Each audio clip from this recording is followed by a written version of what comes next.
ఆ తిరుమల వాసుని దర్శనానికి వెళ్తూ మార్గం మధ్యలో తిరుపతిలో ఉన్నటువంటి అలివేలు మంగాపురంలో ఉన్నటువంటి పద్మావతి అమ్మవారిని కూడా దర్శించుకుందామని అలా వెళ్ళామండి నేను మా వారు.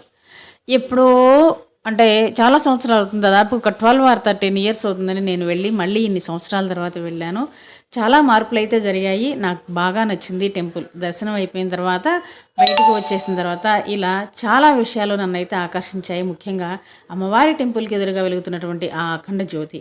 ఆ పక్కనే ఎంతో అందంగా ఉన్నటువంటి కలువ పూలు, అదేనండి తామర పూలు, గులాబీలు, డిఫరెంట్ డిఫరెంట్ కలర్స్ ఫ్లవర్స్ చాలా బాగున్నాయండి. ఓకేనా, నాకైతే బాగా నచ్చింది టెంపుల్. నేను అలా తిరుగుతూ సరే ఒక్కదాన్నే చూడడం ఎందుకని మీకు కూడా చూద్దామని టెంపుల్ బయట ఉన్నటువంటి మొత్తాన్ని నేనైతే వీడియో తీశాను. ఫుల్ వీడియో లింక్ డిస్క్రిప్షన్లో ఉంది. ఒకసారి దాన్ని క్లిక్ చేసి ఫుల్ వీడియో చూసేసేయండి. వీడియో నచ్చితే లైక్ ఇవ్వండి, ఛానల్ని సబ్స్క్రైబ్ చేసుకోండి. అమ్మవారిని దర్శించడం మర్చిపోవద్దండి. బాయ్.